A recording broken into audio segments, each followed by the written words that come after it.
All right. Tell me your name and spell it, please. My name is Tiffany Hudson, Tiffanie Hudson. Okay. All right, Tiffany. Okay. Okay. Pretend there's no camera and no big light. All right. All right. So, first off, just a little bit about you. How long have you been doing makeup and special effects? I have been doing makeup for about 13 years, and I have been on my own since '09 doing freelance and production work and movies the past couple years. And I'm just now getting into special effects, but I really enjoy it and I'm into it. So I've only been doing that for, I don't know, the past year. Okay. Why don't you start by saying, my name is, and I'm a makeup effects artist based in, All right. like that, just kind of an introduction kind of thing. Hi, or just say, I'm Tiffany. Okay. Hi, I'm Tiffany Hudson. I'm a makeup artist and special effects artist out of Pensacola, Florida.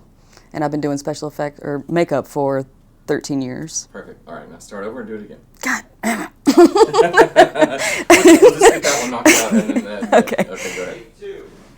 Yeah. All right, my name is Tiffany Hudson, and I'm a makeup artist out of the Pensacola, Florida area, and I've been doing makeup for about 13 years and special effects for about the past year. Okay. Period. Talk to me about, if you could just kind of tell me the story of how you got involved in the production and that kind of stuff. Actually, I got involved in the production because I did Meredith and Chris's wedding makeup.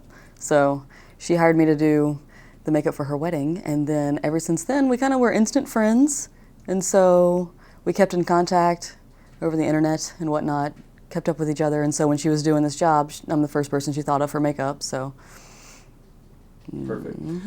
So you came up here, and now a project like this, where basically it's like beauty makeup at the beginning, and then shifts over into special effects makeup toward the end. It got really heavy toward the end. Can you just talk about, and just start out by saying, on this project, you know, the majority of the special effects makeup was toward the end of the picture, and but just kind of how things kind of ramped up as you went, and just start out by saying, on this project. okay.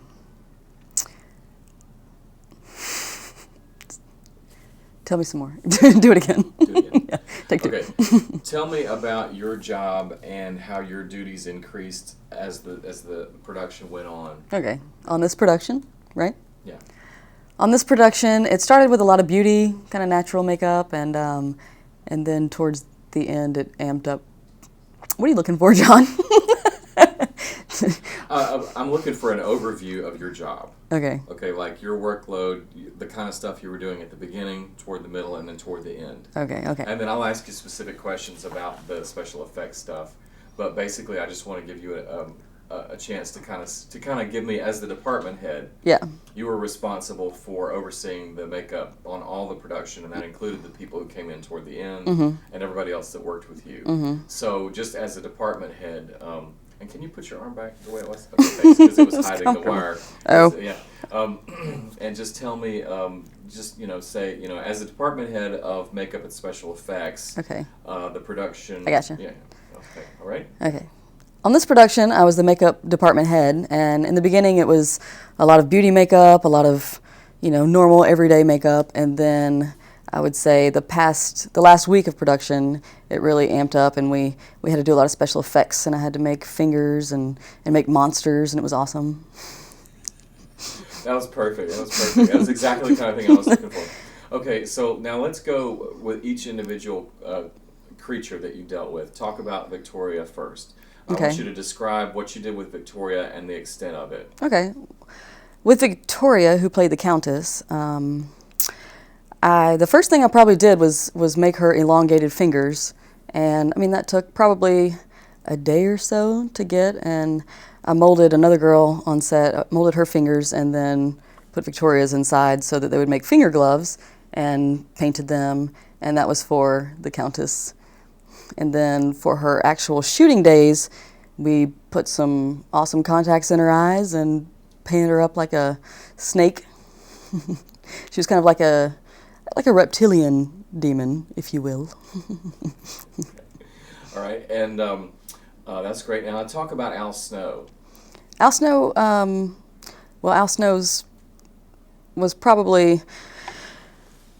Al Snow was a favorite personality on set, and what we did with him is we had a prosthetic forehead, to make him look mean, and he was the head of the entities, and we just basically wanted to make him look dominant, and so we gave him a strong brow, and then we airbrushed. All of the demons had a similar skin tone. They all had like a stone kind of skin tone, so they would all look like they came from the same place. Right, and okay.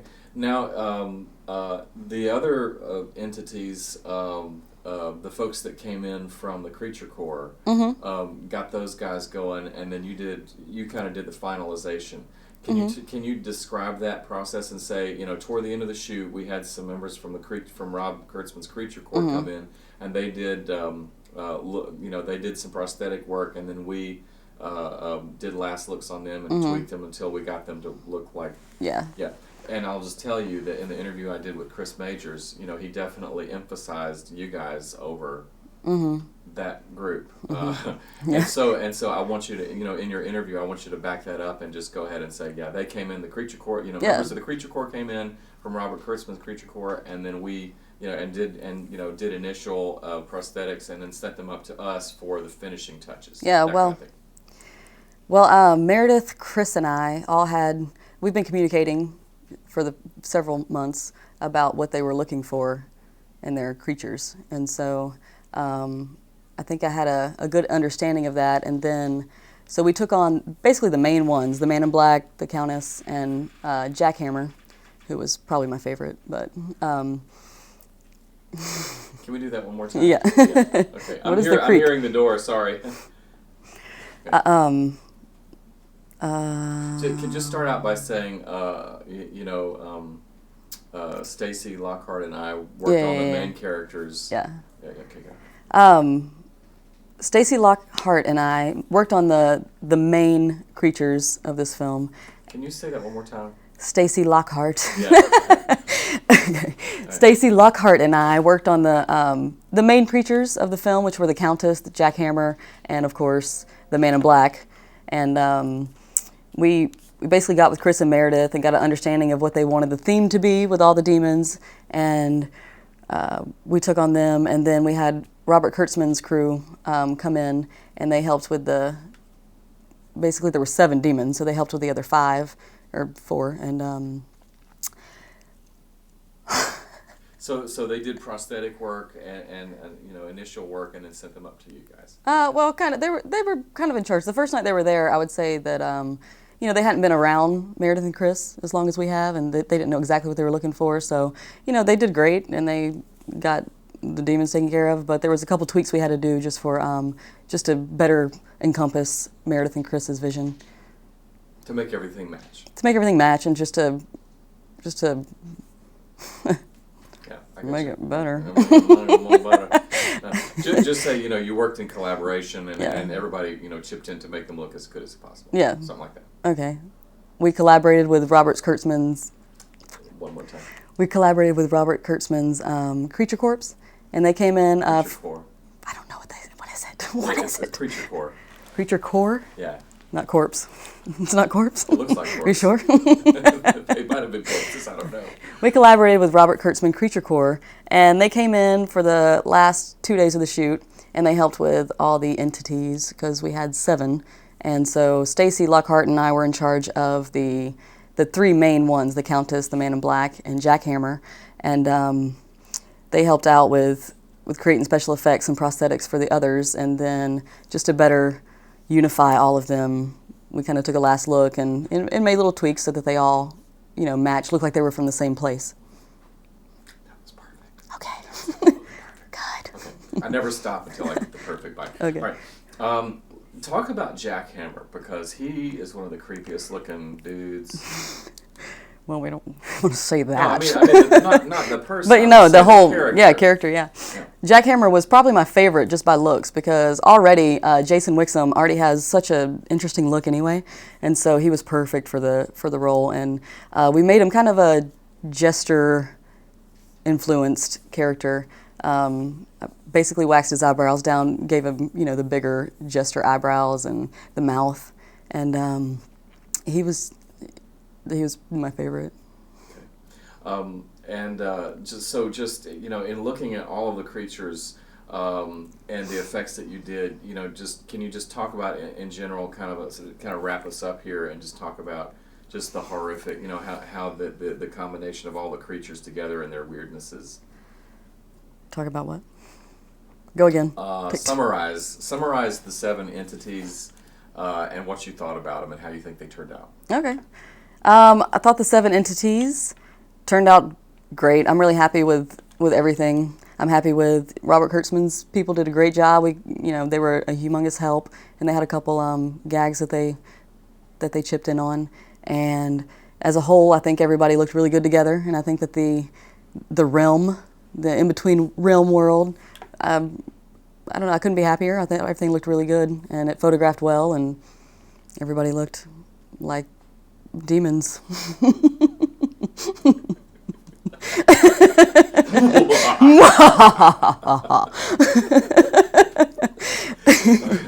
Okay, so just kind of wrap up, summarize your experience here, what you think about the project, how you feel about working on it. I've had a great experience here. I'm so thankful to Meredith and Chris for letting me be a part of it. It was inspiring. I think Meredith did a great job with the script. I think that Chris did a great job directing.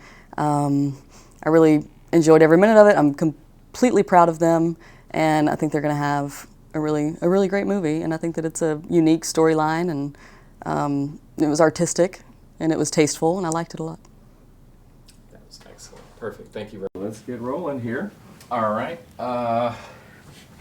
So I thought what we could do is kind of like, I'll ask you questions, and then if I ask a question and you guys want to bounce back and forth and kind of, talk to amongst yourself, you know how they do on the HBO where they're kind of talking to each other and you talk back and forth. That's fine too if you want to throw a little bit in here and there, right? Okay. Sure.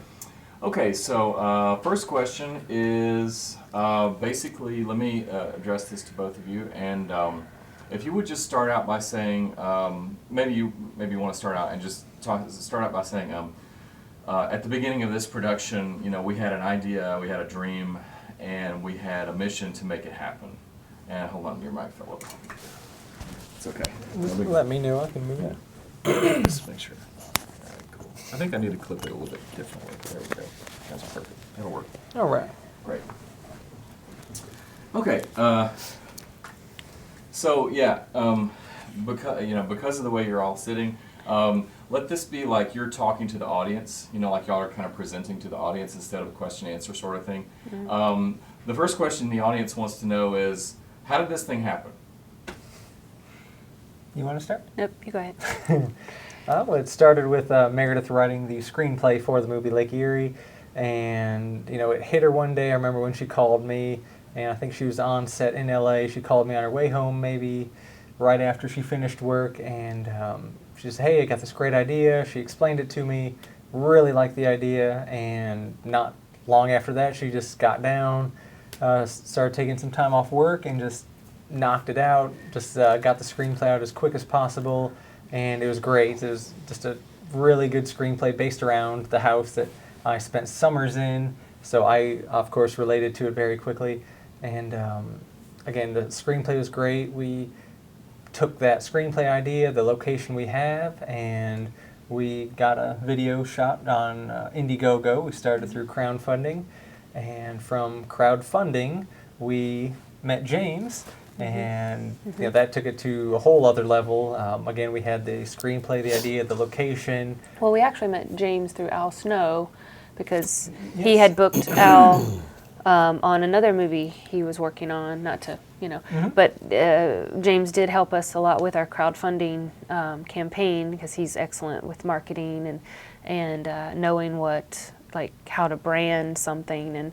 And I think he saw something in Lake Erie. I mean, he had lots of scripts on his plate, reading over them, and I didn't realize that then, but looking back on it, like every day was was kind of a struggle, like for us, make like just from concept to meeting James was a struggle every day, because it was kind of like we were just going on faith.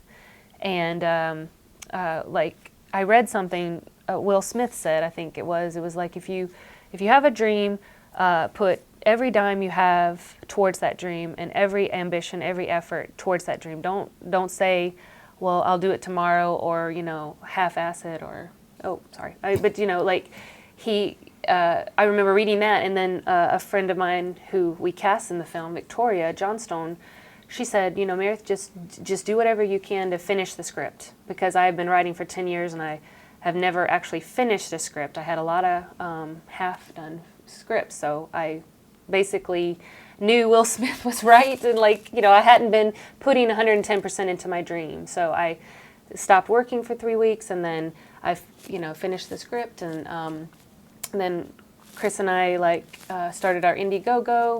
We started getting people attached to it, and then by God's grace we found James through Al Snow. So thank you, Al, for that.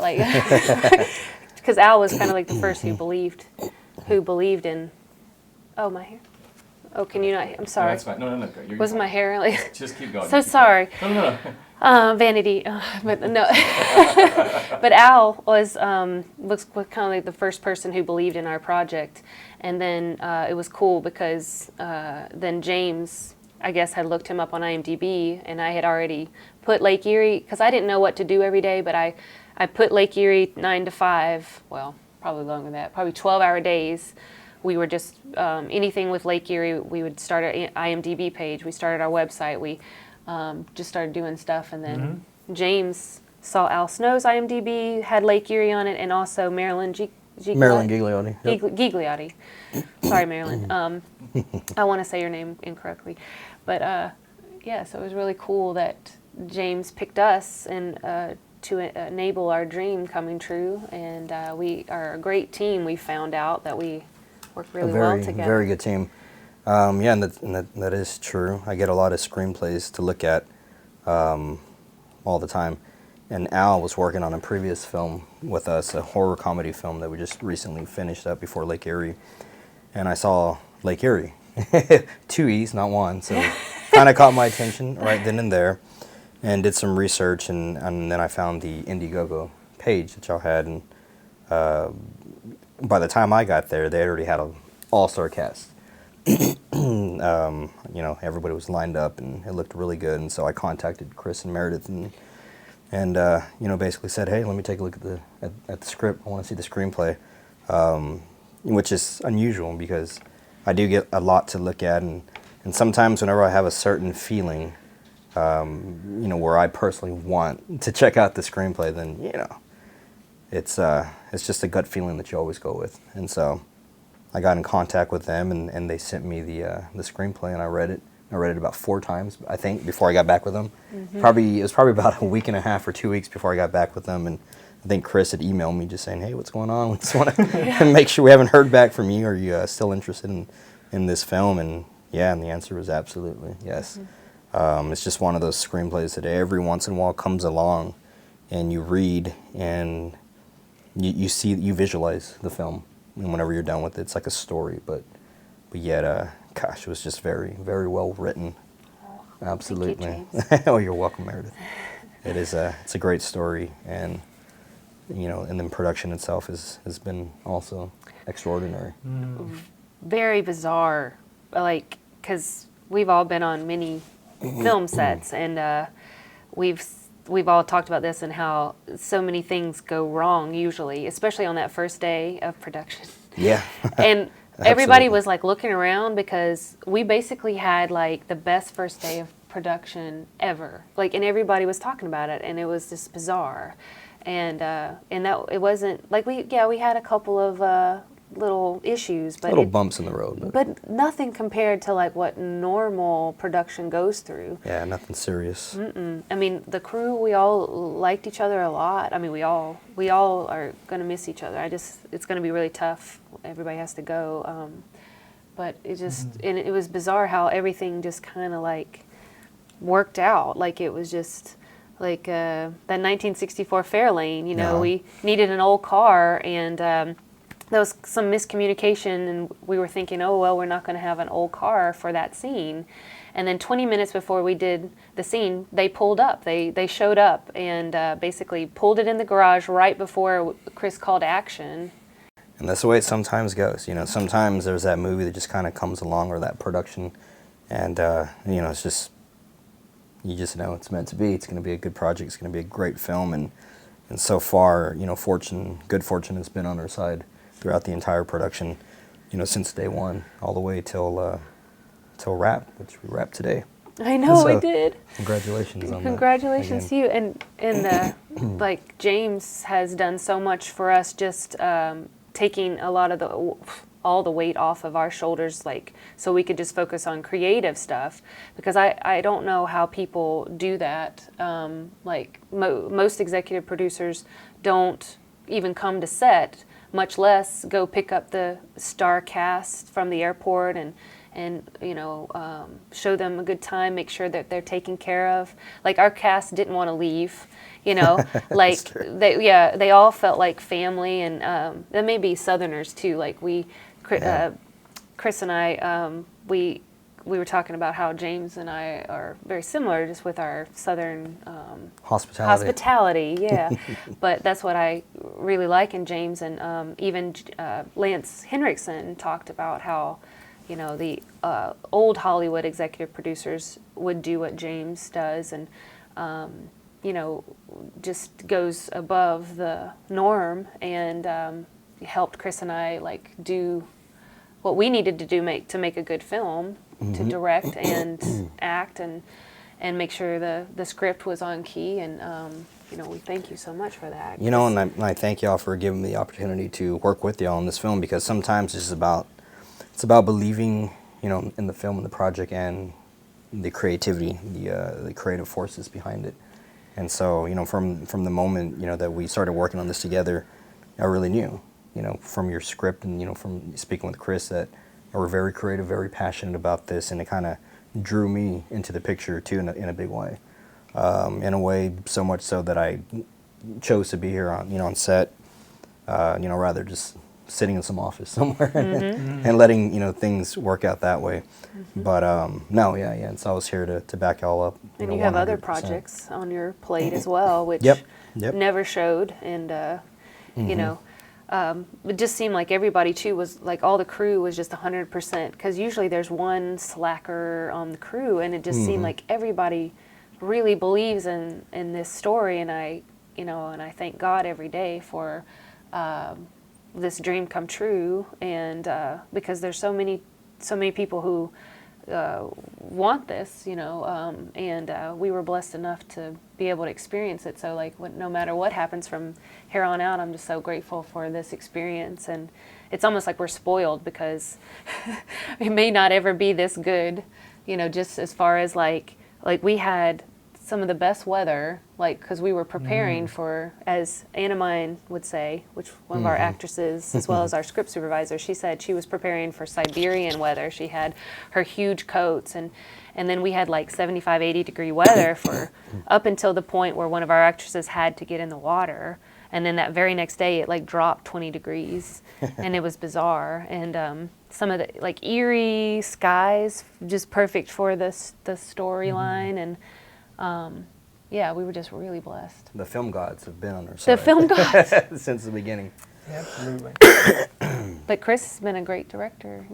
I mean, I knew he was going to be good, but I didn't know he was going to be this good. Like, some of our crew was like, I can't believe, you know, it's his directorial debut, and you just marched in there, and you know, you took charge without being overzealous, and like, you know, bravo for that. So. Well, I think from my point of view, is it was easy. I had a vision. I'd spend months and months and months storyboarding. I know the house so well that I had my vision, and then to be able to work with the talented people we had and let them do their thing. I mean, just, it was a weight off my shoulders, just, hey, this is what I'd like. It goes down to David Brewer, he knows how to do what he's doing. Goes down to Jared, he knows how to do what he's doing, and it just flowed. Jared no. Yeah. We had Jared yes and Jared no. Yeah.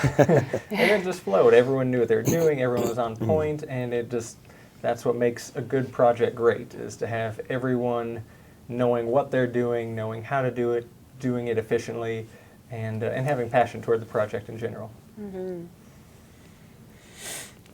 That's great. We can just That's perfect because I don't have to ask anything.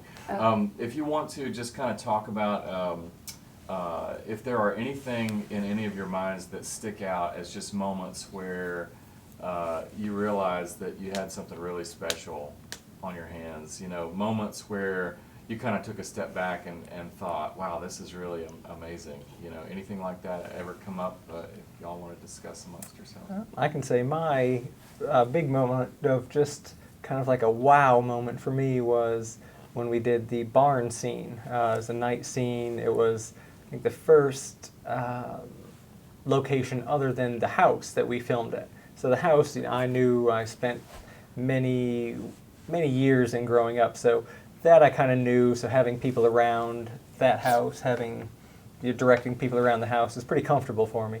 But when we went to the barn, it was just such a great location with the barn itself, the trucks that it had, the fact the barn owner collected fire trucks and we needed a fire truck for the scene. I mean, what kind of craziness is that? That is amazing. And, so to have that, and then we were lucky enough to meet Dave Liskey, who helped us arrange another fire rescue truck with actual firefighters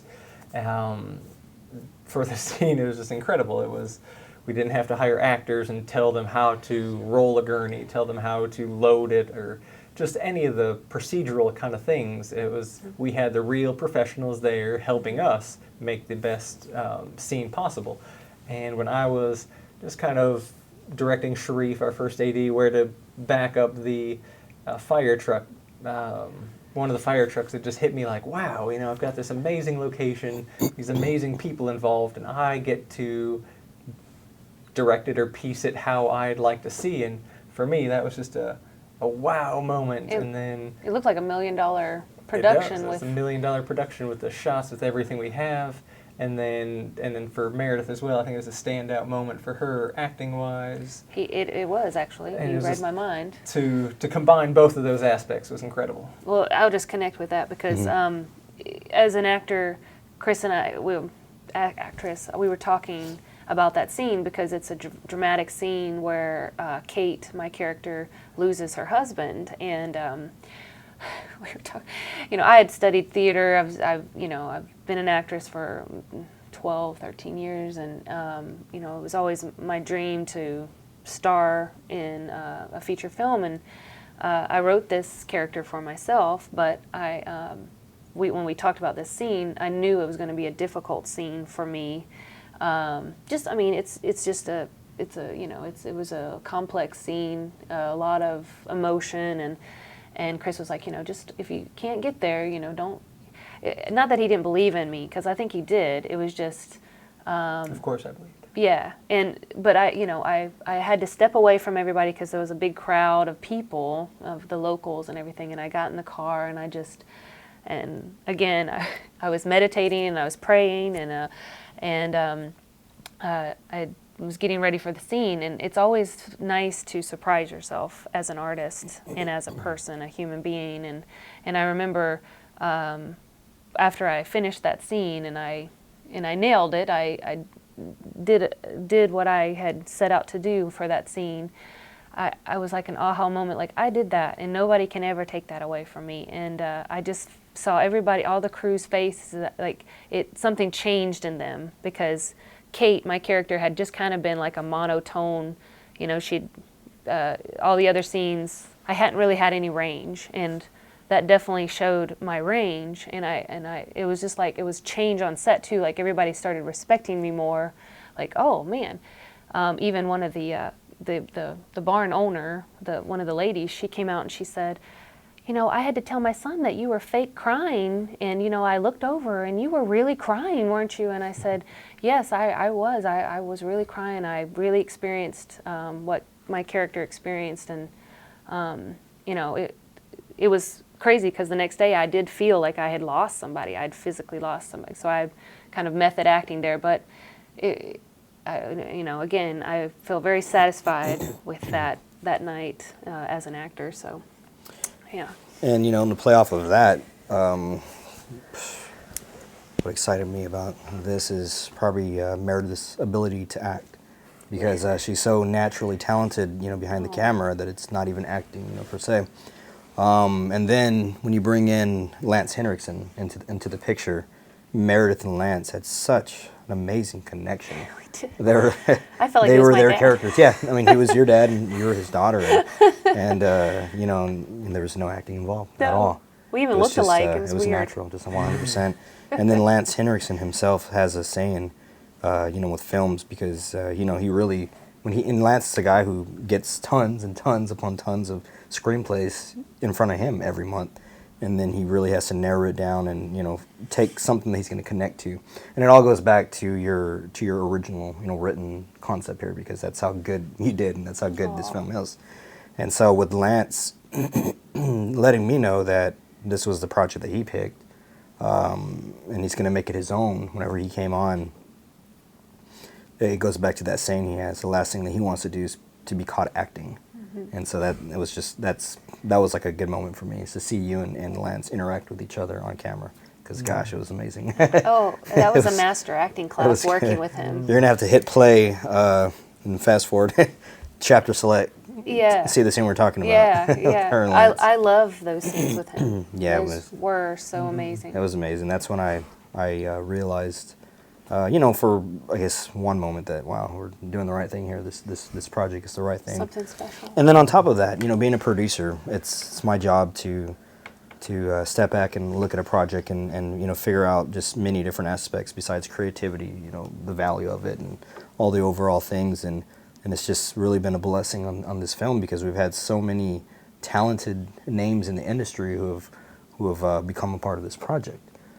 From our DP, our director of photography, we have David Brewer shooting the film, and y'all know him from Insidious. It was a DP on Insidious, another DP, and just that alone right there is just a great touch. And it's the belief in the original story itself too, to come out and work on our film. Robert Kurtzman, master legendary SFX man, also part of the film, and that goes back to The Realm. If y'all want to talk about the Realm scenes, because I try not to be on set as much as I don't have to, but there's some scenes that I have to be there for, that I do want to take a look at, and walking onto the set when it was made up for The Realm just blew my mind. Jared Noe and David Brewer, they were awesome. And the momentum changed when David Brewer said he would do our film. I mean, definitely, we were jumping up and down, when we got off the phone with him and he said he would do it, and couldn't believe it, for one. He's definitely, and he's so humble, he's very, he's very an amazing talented. guy. He's a really awesome person. I just thought he was going to not be like that. I'd go or something, but he is not at all, and just so professional and caring, and he's hardworking. I mean, he had that camera on his shoulder over and over and over again, and I know that's so hard. What is it? It's not the Steadicam, but it's just the shoulder mount. Shoulder mount. Ring, yeah. The whole, and there was even one time where he had that thing wrapped around his arms to stabilize himself. It didn't look safe at all, and he was running down this tiny hallway, or it's the upstairs hallway, and it was this really cool shot. It's probably one of my favorite shots of the movie. But he catches me running one way, so he's running past me, and then he follows Harrison into a room, and he looks at what Harrison's watching, and then he pans over to catch, another actor walking. So it was a very complex scene, and he did it over and over again, and he wanted perfection with it, and those kind of things, like we're spoiled again because he's an artist, and we like without that, everybody lining up their perfections, you know, just we wouldn't have this special team we have, you know. Yeah, everyone's really personalized the film, Yes, you know, to themselves, exactly. Yes, and that's the word. given it 100%. Because you know, just being in this industry, there's many films and projects where people are just there to work, you know, at the end of the day and get paid. And Lake Eerie has been a very different film. It's been one of those unique films where everyone is, you know, they believe in the story that you've written, Meredith, and they've really, you know, personalized it, you know, to themselves and given it everything they can, and you know, it's going to show. Thank you, James. And it has. Well, it wouldn't have happened without every single person who did it, and you know, like, all I can say is that I'm glad we didn't give up, because there was many times where, because we weren't working for months and months, and you know, slowly just like bank account just going down, but we kept having faith that we were just going to keep rolling with it. Like every lead or everything that would happen, every person we would get connected to the film, we just kept making it drive us, and our Indiegogo really helped us stay focused too, and then James helped us like maintain our vision and focus, and ultimately made it happen. And without us focusing and working every day, day to day, week in, week out, if we wouldn't have been doing that, it wouldn't have come through, because even if we had not, and we just had the idea and we were kind of half in, half out, we don't know if it'll work, then when we get the right people involved and everything's green light, let's go forward,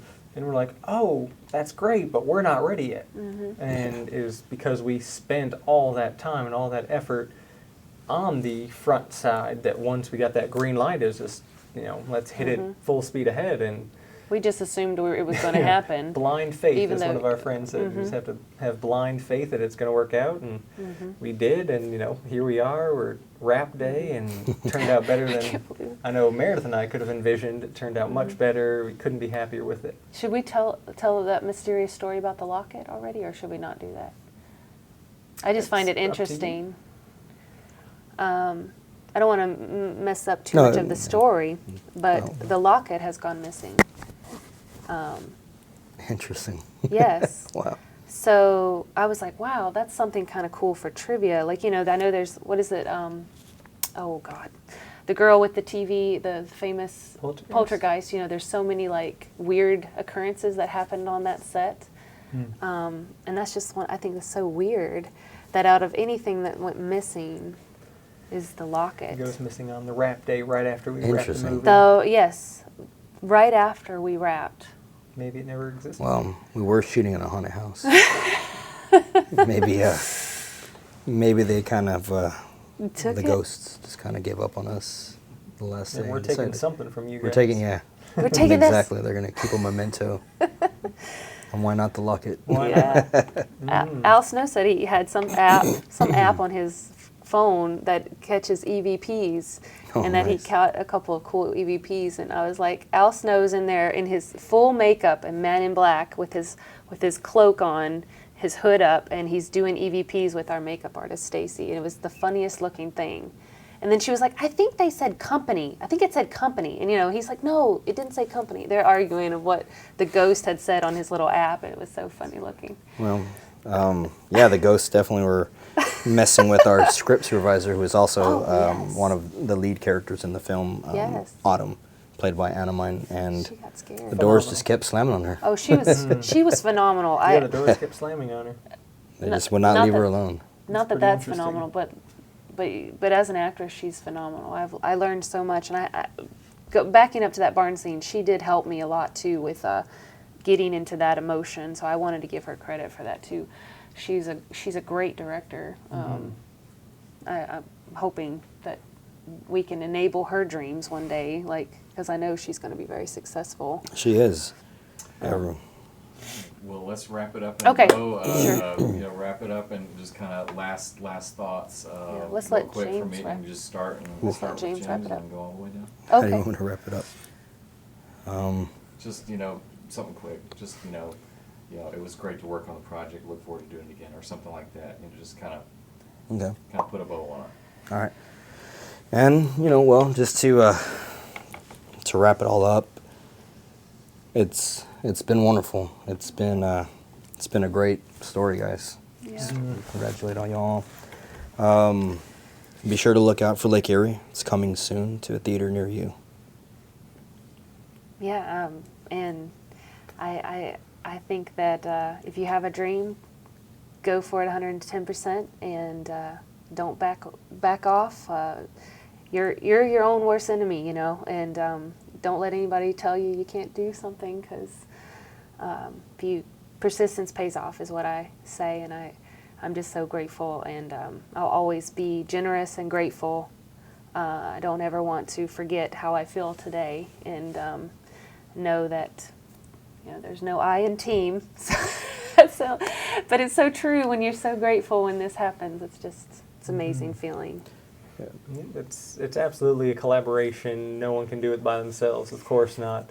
And I can give a few steps to people out there looking to make a movie or a successful movie. I think one, the industry standard, you need a good script. If you have a great script, let's go with that, great script, you can attract the people needed to make your dream come true. Step one. Step two, hire David Brewer to be your DP. He'll make an amazing movie. Step three, big step. hire Suited 4 and Jared No. Suited 4. You bring them on, they're incredible. A turnkey. They do the work that big studios can do, but they do it faster, more efficient, and it's more fun. Step 4, bring James on. He can connect the dots for you. Us, we knew half this stuff. We needed James connected the rest. Lake Eerie. That's Lake Eerie movie. That's Lake Eerie, and it is coming soon. Yes. Thank you. The Swiss Army knife of audio. Right. It just says everything. And, interchangeable mics on the front. You get an XLR. You get an MS mic, a Right. mid-side mic, and shotgun. You can put a shotgun on there, or you can put an extra XLR port. Right. So you get 6. Bless you. Excuse me. Had to leave that one. All right. Pretend like there's no camera. Oh yeah, absolutely. And I was just going to ask you. Now you were talking today when we were riding in the car. You were talking about your film school experience. You left film school in 2008, and it's 5 years later, and you've already shot a movie that's gotten wide acclaim, and you're working on projects that you're loving, right? Yes, And, absolutely. If you could just talk a little bit about your passion for cinematography, and how that came to be, and let me see, and how, just how did you get here? How did you get to be? We've wrapped today. How did this happen? Absolutely. Cinematography for me is, I just love it so much because one, it's going to always be evolving. Like, new cameras come out, so, the moment you think you get used to one that you really like and stuff like that, you see another one come out that has even more bells and whistles and things that the previous one couldn't do and stuff. So for that aspect of it, it's amazing. And again, that's the challenge, is like, I think it would get boring if you could get to a certain point where you've mastered it and stuff like that. Even some of my heroes, I'm sure Roger Deakins, Matt Libatique, I think they've mastered it, but I'm sure, and again, I'm not trying to put words in their mouth, but I'm sure if you ask them things, they would never say that they've mastered it and stuff, and that's awesome. I think that's a great thing. How I got here is, I was from Niagara Falls, New York, so not a whole lot of movies have been filmed there. Even when they did, I think, Superman 2 with the Christopher Reeve one, I think it was a green screen, and I don't know how much they actually filmed at the Falls, but it was something that I knew I wanted to do since like the age of 12. Like, we used to make these home movies with my friends back in Niagara Falls, who I thank so much that they just partake in these little crazy movies that we would just do and stuff like that. So, at age 12, I knew that I wanted to do that. I had a movie camera. We did some things like that. up until I probably 17ish, 18ish, I would say. And then, you have to get a job and you have to like start thinking about what you're going to do. So California, Los Angeles in particular, was always in the back of my head from an early age. But, I'd always think about it, and I was just like, there's no way in the world that I could possibly make that move by myself. So from a certain age on, I was trying to recruit friends. So I would just be like, look, man, just go out to California with me. You'll find a job and stuff like that. Had many of my friends say, look, I'll drive out there with you. I'll stay for a couple days, maybe a week, but I have to fly back. There's no way that I can stay out there. So I understood that. So it basically took until I was in, I don't want to date myself too much, but I was in my 30s when I just said, you know what, I'm done with thinking about the dream and not at least trying it. Because again, the worst thing that can happen if you try to go out there and you're not successful, you come back. And again, I don't think that's, even if that did happen, and even if something does happen in the future and I go back, I'm not going to call that a failure, because I tried. And it may seem cliche and stuff like that, but again, if you don't try, you never know what could happen and stuff like that. So again, trying to shorten the answer a little bit, I knew from an early age that I wanted to do this. Niagara Falls was not a hotbed for movies, so LA was the next choice. I did a search for film schools. I had already had a 4-year degree, not in film, but in communications broadcasting. But I didn't want to go to a 4-year school like a USC or a UCLA. I even looked into AFI, but that was more a 2-year, and it was very expensive as well. So I landed on the Los Angeles Film School. Not that that was cheap by any means, but really good school. It got me the context that I needed to get a very big break early on in my career and stuff like that. So for that reason alone, I will always thank the Los Angeles Film School, and it's a great place to learn the basics and stuff like that. And again, that's where you make your contacts. And from day one, they told us to look at the person next to you, and they said that's the person that you're going to be working with for the next how many years and stuff like that. And for a couple of the people, I'm still working with those people, so it definitely holds true. That's wonderful. Yes, and for being shy, I do talk a lot, so I'm just warning you. No, that's okay. That's great, because I don't have to ask you as many questions. Let's talk about Lake Erie for a little bit. When you read the script and you talked to the majors about their concept of the movie, in your mind, can you, for the film geeks out there, can you talk about the look of the film, how you created it? What are some of the common cinematography motifs that you tried to preserve? Some of your favorite focal lengths in relation to that also? Definitely. The look of the film, I give a lot of credit with the majors as well as myself and Jared No, my gaffer, who's just an amazing, amazing talent from Suited 4. Pleasure to work with, super hardworking, and just knows his stuff. And it was just, I learned from him as well. We tried to keep because the house has a lot of windows, so daytime we tried to use that available daylight, and try to go for a more natural look. We did have kinos and stuff like that, that we had daylight bulbs in and stuff like that, and went more for a flavor like that. Nighttime was more of a tungsten feel. We had a lot of scenes with candles and stuff like that. The realm itself was more, it's going to have more of a yellowish tint to it. That's something that Chris, the director, and we had talked about, and Chris really wanted to go with something different. In horror movies you see a lot of reds and stuff like that, and we just kind of wanted to stay away just to try something different. And I think it's a cool idea. But again, it was more of a practical lighting for daylight and stuff like that, daytime, versus tungsten for night. And then again, there were some candles, some scenes that were just lit mainly by candles with a couple movie lights in there to throw it in just so we could see something. Focal lengths, the 35 is probably my favorite lens. We shot with the Red Epic, and we used the compact primes. It ended up being the 35 and the 50 were the most used, I would say. But I really love just the look of the 35.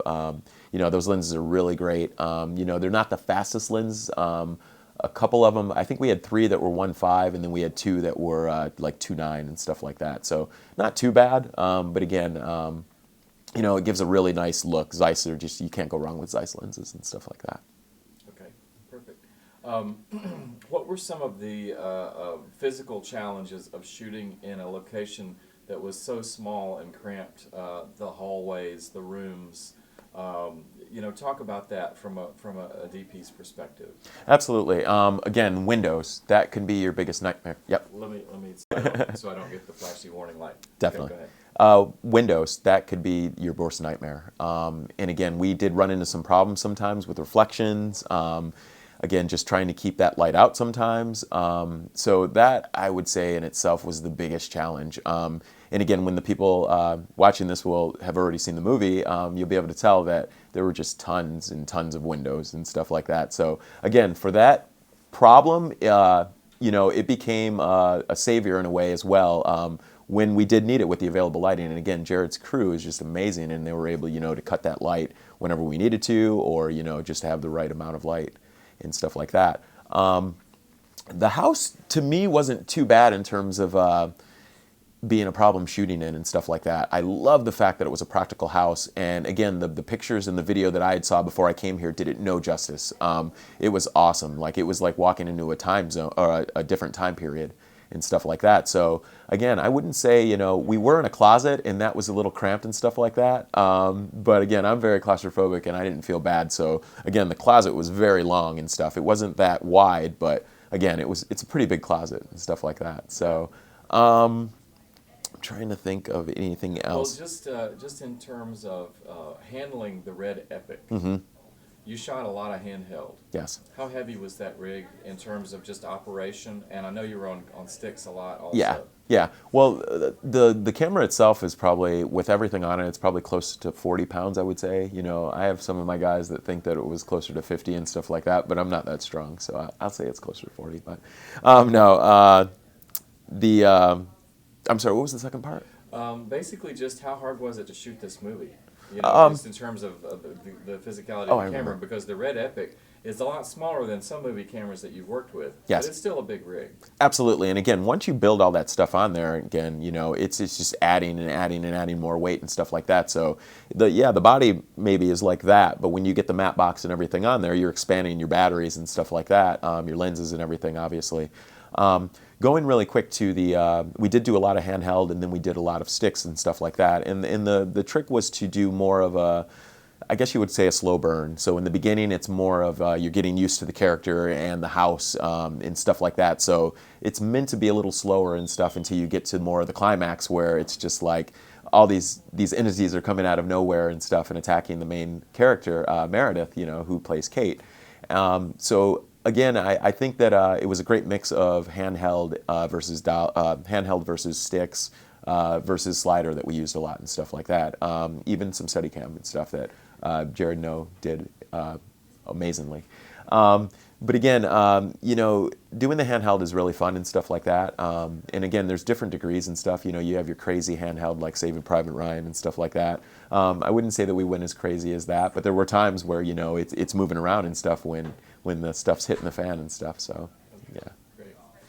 Is there anything that I haven't asked you about that you had thought about that you'd like to just kind of either reflect on or communicate to folks just about your end of it? Absolutely. I guess first that I would go to is just the amazing cast and crew. And again, I know a lot of people will say that a lot, and just to throw it out there. But again, I don't know of too many times that I've shot a movie where I walked away going, man, this is a really super talented group and some of the nicest people that I've ever met in my life. And again, these people, and with them being a lot of them in their 20s and stuff, and you just want to talk professional and just, it's incredible. Just from every department, it was just a pleasure. And I mean that so genuinely that, again, I would do it in a heartbeat again with these people. And I feel like I made some really good friends, that I'll probably know for the rest of my film career and hopefully the rest of my life and stuff like that. And again, I just can't express how much it's been a pleasure to work alongside these people and get to know them. And it's been amazing. Yes. Perfect. Thank you very much. Awesome. I think we're done. Awesome. Stick a fork in it. The natives are friendly. We give them blankets filled with smallpox in hopes to kill them all. Okay. Pretend like there's no camera and just look at me. Okay? Okay. Suited for. Yes. How'd you get the name? Suited for was actually it was a group of guys that got together for sketch comedy every Friday, And we started doing more and more legitimate work, and so we decided, hey, we need like a legitimate name, you know, and so we sat there and we thought about, you know, corporate-y kind of names, and we figured Suited For kind of worked. It was four of us that started it, and we were just like, you know, Suited For kind of plays a lot of things. It could be suited for anything, and that's actually our tagline. So we are suited for anything, John Mark, including interviews. All right. So this was a massive undertaking for a small production company, correct? Absolutely. You guys brought the pain. I mean, you had a complete, fully loaded grip rig, gaff, and Jared knows amazing gaffing skills, and your amazing organization and monitor. You know, how did you divide up the workload and why? Essentially, I got asked by Jared. Jared got contacted by James Morales to do the film, and we were excited to do a feature. We hadn't done a feature in a couple months, and we were just happy to do it. And we heard, hey, Michigan, that's a great place to travel. Let's do it. And so he asked me to AD. I'd never actually first AD'd before this one. I'd second AD'd a couple times. But you know, I do craft services on other big studio stuff, House of Cards, Veep, stuff like that. So a lot of times I keep the walkie on, and I hear the ADs, and I kind of just took what I knew from there and past experiences, and I kind of just gelled what I felt would be, you know, an AD role. But essentially, it just was, everybody was just working. You know, we were happy to work, and we came out again. Jared was gaffing; he helped produce some of it. You know, I was ADing, Danny Graham editing, and we had a bunch of guys from our company come out, and we pretty much manhandled the crew. Sorry, I forgot the original question. Forgot where I was going. Okay. Tell me about the decision to have a fully functioning editing and coloring suite working day and night as you were completing, you know, as you're given the raw footage to not only do dailies and create a rough cut and have the film almost finished by the time you leave. Yeah. It's important for independent companies to think on a larger scale, and that's something that I feel that we've been trying to work on for the last 3 or 4 years as a company. We look at turnaround, obviously, is a huge thing, and if we waited until the end of the film to start actually editing, it would take the process much longer. And then not only that, having a DIT and an editor on site allows you to find issues. So essentially what we were doing was we were filming, and the next day we were watching the scenes. We would figure out if things were wrong, things were missing. We actually caught a couple of mistakes on our end, you know, wrong candle colors and things like that, and it allowed us to reshoot it. Things that had we waited, again, we would not have caught. So it's hugely imperative that you have somebody there that's following your tracks and you know, making sure that, you know, again, it was great to have, we finished principal photography and we watched the rough cut the next day, and we figured we got it. We got what we need. So, you know, let's go home. So that was great. It's hugely impactful. So at this point, this is wrap day. How much of the film is done? 100%. As far as editing-wise, yeah. I mean, we have an assembly cut of the entire film. There's obviously tweaks that need to be done. You know, we're going to go back and redo some color, add music, and all that stuff is still necessary. But we have watched the film front to back, and it's wrap day, minus the stuff that we shot today, obviously. So, how do you feel about what you've seen, what's been put together so far? How do you personally feel about it, honestly? I'm honestly pretty impressed, not just on our end, but from the people that we're surrounded by. You know, David Brewer was great. The team, Chris and Meredith Majors, especially Chris being a first-time director, knew exactly what he wanted. He communicated it well. It was a very well-functioning family. Very little hiccups. You know, obviously, anytime you're doing a lengthy piece, you're going to have a couple issues here and there, but for the most part, we held it together. We made our days. We wrapped early a lot of times. We only missed 1 or 2 scenes that we immediately made up the next day and still wrapped early. And, you know, so all in all, I felt like this was probably the most efficient independent film that we had done, not just on our end, but just projects that I've been a part of. from start to finish. It was just, it was almost seamless, and it was beautiful. That's great. How important, one thing that really blew my mind and was very impressive to me was Chris Majors actually took the time, he spent apparently a couple of months building a complete storyboard, illustrating the entire film.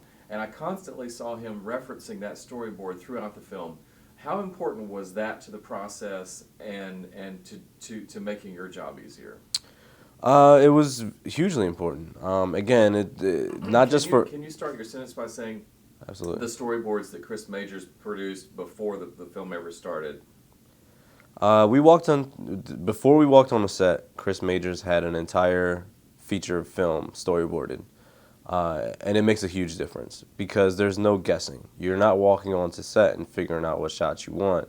You're walking on the set and getting the shots you need. It's a huge difference. And not just for a first-time director, but just directors, period, lack that a lot of times. And I was very impressed with Chris Majors to have, all of that together and know, exactly what he wanted. And, you walk into set sometimes and you have to compromise and change slightly, but for the most part, we had our guideline, and we knew exactly what we were getting, and that made our day move much faster than it should have. As an AD, what I saw you doing was basically keeping everybody on schedule. It's like you would build these call sheets based on your shot, and I just still can't wrap my brain around how you took a script and figured out a production schedule and timed everything and figured out how much time each thing would take, and then you took that and you made call sheets, and then you basically shepherded those days to make sure they met those. How did you do that? I'm not going to take the credit for the production schedule. Unit production manager Steve Wynn created the initial production schedule. Can you start again and say just start that over again, Yep. please? You want me to include the question? I've been getting compliments as far as the production schedule, and I'm not going to take the credit for it. The unit production manager, Stephen Wynn, actually created the production schedule. My job was to make sure we went according to that schedule. That schedule is very difficult to make. You break down the script and you figure out how can we make this work in the allotted amount of days, and you create scene orders and such, and you kind of map out the days before you ever walk onto set. Of course, there was some massaging once I got down here, figured, hey, we can move this, we can do this, so on and so forth. But essentially that was just following the plan, the strategy that was already laid out. The call sheets is just an informational piece.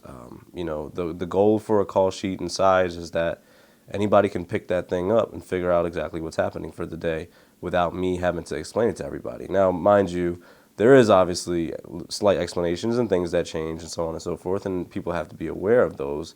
And that's kind of part of my role on set, is to roll with the punches. If we're falling behind, if we're ahead, try to make it so that, again, we make our schedule, get every scene that we need, get every shot that Chris Majors wants in the allotted time that we have. And that's essentially the role of the AD and what I did here on set.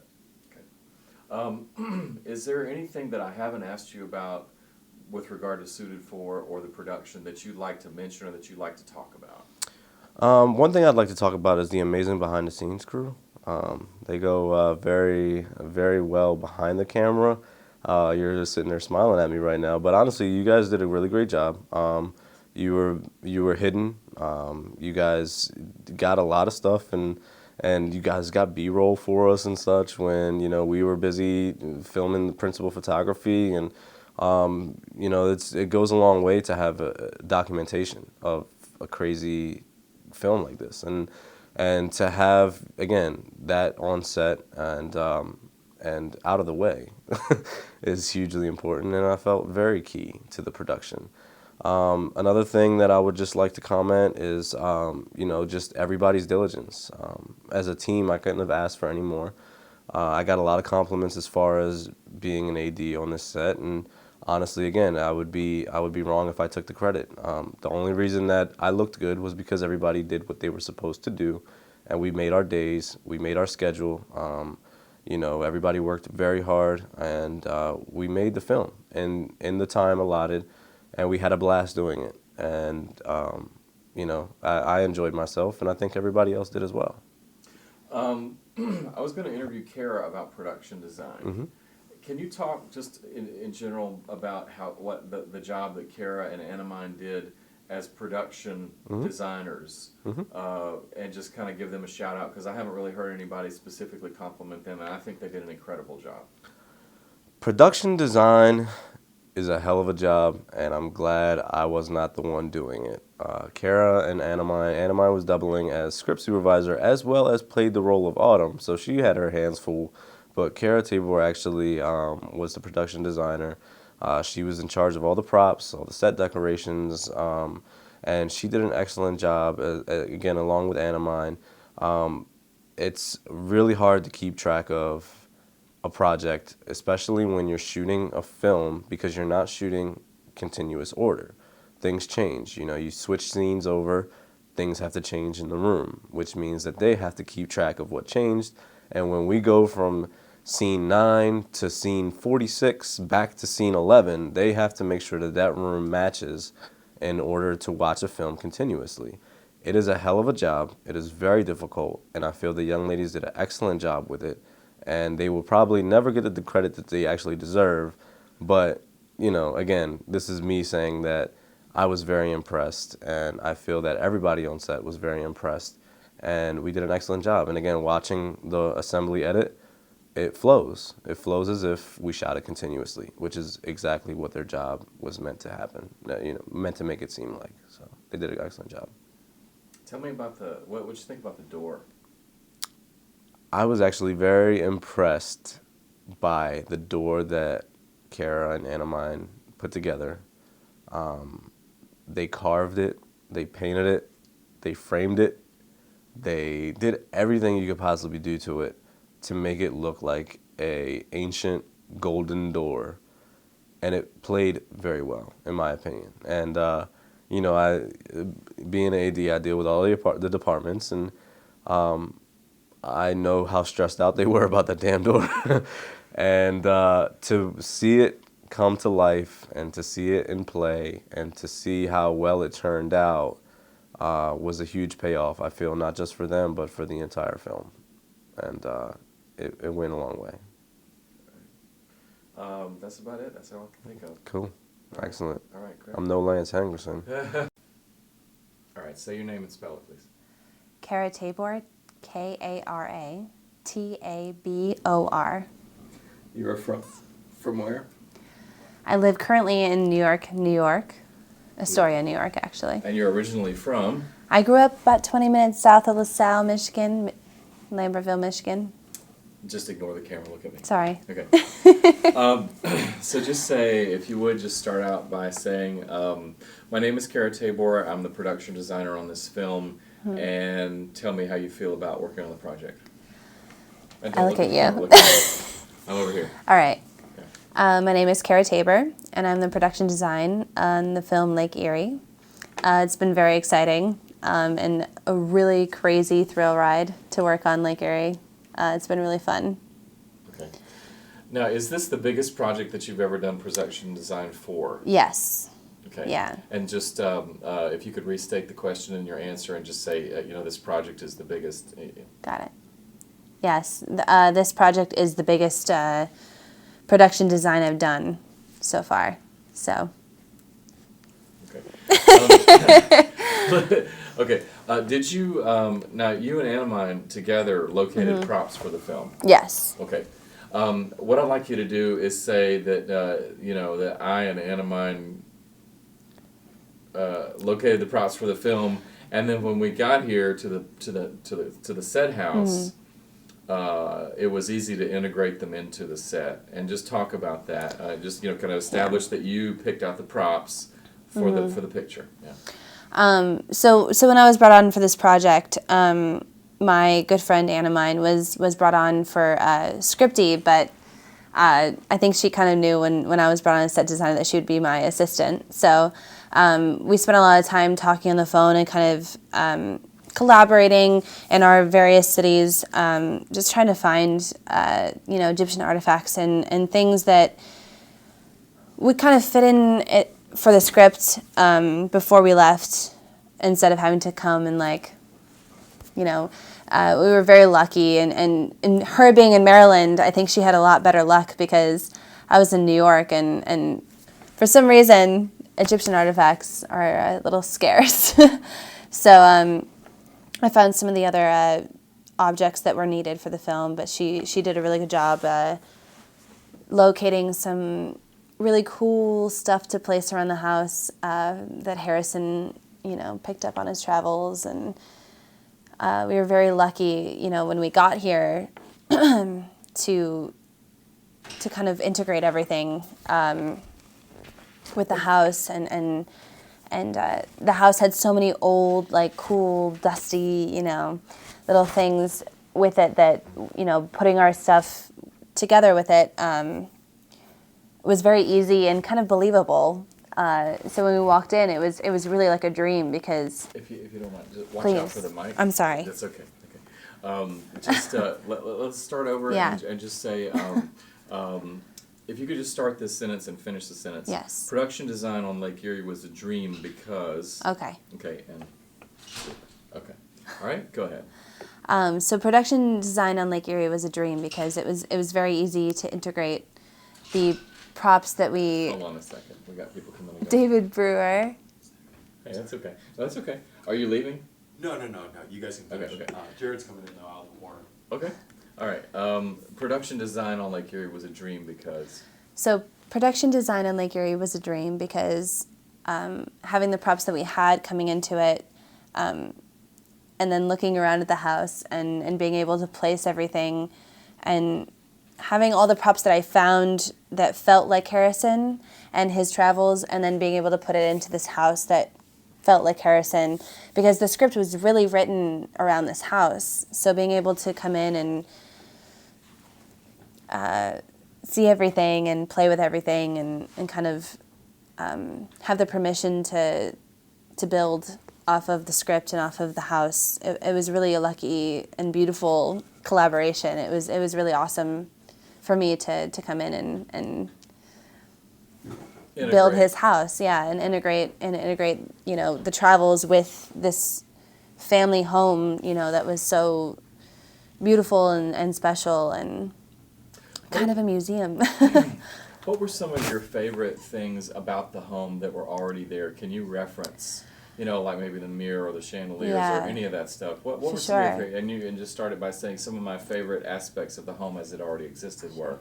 Some of my favorite things that were already in the home, I was able to find a lot of record players and kind of, obviously the record player that we put in the film was an incredible record player. It was so much fun, and it was such a focal point of the film for me especially, because for the actual house, Meredith or Kate, unveils it and sees that, and she kind of tries to play with it. And there's this book of records, this old record book that's out the whole time. And then in the realm, it kind of corresponds that it's brought out. It's kind of more of a centerpiece. And then there's all these old records that are kind of beaten and battered, and it's just kind of a really poetic thing for me. And so it was really fun to play with that. And then just the garage was a really awesome aspect. I got to put a bear rug that was just this bear head. I got to make him this really beautiful, we were panning across and it was just his head, and it was such a joy to be able to go through these people's things and see their handwriting and who they were, and kind of just try to create, a collaboration of both worlds. There was this journal that I came across in the library that was